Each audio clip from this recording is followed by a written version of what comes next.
When you get a new job, what's the first thing you look at? Come on, be honest. For most of us, it's that salary number, right? But here's the thing. That number is only one part of the story. Today, we're going to dive into the powerful, legally required benefits that make up a huge part of your total compensation package in India. It's a safety net you might not even know you have. So, let me just ask you straight up. Is your job really just about that monthly paycheck? I get it. It's tempting to measure your worth that way. But if you're only looking at the salary, you are absolutely overlooking a massive part of your financial security. You see, beyond whatever is in your contract, there's a whole legal framework working behind the scenes to protect you at every single stage of your career. This isn't just boring red tape. It's your statutory safety net, designed to give you real security long after that paycheck has been spent. All right, so let's jump right in. And kind of funny enough, we're going to start at the end, your retirement. First up is a cornerstone of your long-term financial planning, the employee's pension scheme. So, what is this thing really? Well, at its heart, the EPS is a social security scheme with a super simple goal: to make sure that after you hang up your boots at age 58, you get a regular monthly pension. It's a guaranteed income stream for when you're no longer working. Simple as that. Now you're probably asking, okay, but does this actually apply to me? Well, if your company is covered by the Maine Provident Fund Act, then yep, it sure does. And what's really cool is how it's funded. It's not another deduction from your salary. Nope. Instead, a slice of what your employer contributes to your Provident Fund gets automatically diverted to build up this pension fund for you. So, a few key things to remember here. First, the money comes from your employer's side of the PEF contribution.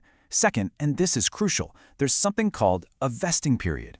Think of it as the time you need to be in the system to unlock the benefit. For the pension, that's 10 years of service. After that, your pension amount is figured out based on your salary and how long you've worked. And maybe most importantly, it includes survivor benefits to protect your family if something happens to you.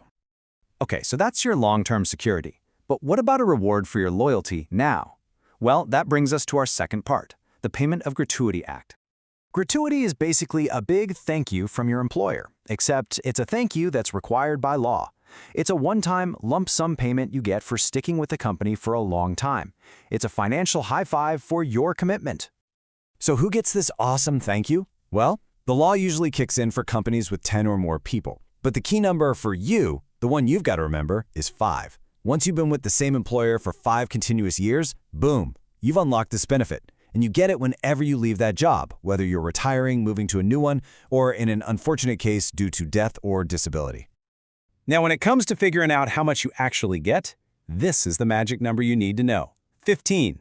The whole formula is based on 15 days of your last salary for every single year you've worked there.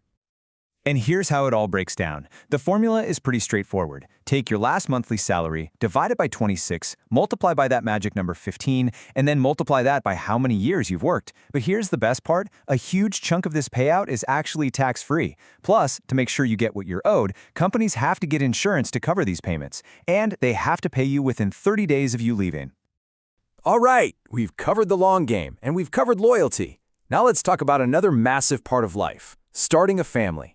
This brings us to the support system for working parents, and specifically, the Maternity Benefit Act. What's so fascinating here is that you can see the law evolving with the times. It's not stuck in the past. It started way back in 1961, but then in 2017, it got this huge game-changing update. Paid leave more than doubled, from 12 weeks all the way to 26 weeks. And just as important, it expanded to include adoptive mothers and even required bigger companies to provide daycare. That shows a real shift in supporting modern families and women in the workplace. So who's covered? Just like the other laws, it's generally for companies with 10 or more employees. And for a woman to be eligible, she just needs to have worked for about 80 days in the year before her due date. That's a pretty low bar, and it's designed that way on purpose to make sure this critical support reaches as many working women as possible. Now, this is really important because the benefit isn't just one size fits all. For your first 2 children, you get that generous 26 weeks of paid leave. If you have a third child, it's 12 weeks. If you adopt a young child, you also get 12 weeks of leave. And the law even provides, very compassionately, for 6 weeks of paid leave after a miscarriage. It's really nuanced to support women through all kinds of different situations. Okay, so let's zoom out for a second and bring all this together. We've talked about retirement, loyalty, and starting a family. These aren't just HR policies, you guys. These are your rights, and they're designed to give you real, tangible security all through your career. So here's the quick and dirty recap. You've got your pension for security after you retire, which you unlock after 10 years. Then there's gratuity, your lump sum loyalty reward, which you get after 5 years. And finally, you have the maternity benefit, which is your support system during one of the biggest moments of your life. Each one for a different purpose at a different stage of your journey. And this right here really just hits the nail on the head. Knowing about these laws isn't just about making sure your company is following the rules. It's about empowering yourself. It's about you being able to claim the financial security that you have absolutely 100% earned through all your hard work. So I'll just leave you with this to chew on. You know, the way we work is changing fast. We've got the gig economy, remote jobs, people with multiple side hustles. The old model of a job for life is fading. So what kind of statutory safety net are we going to need for that future? What protections are going to matter the most to you?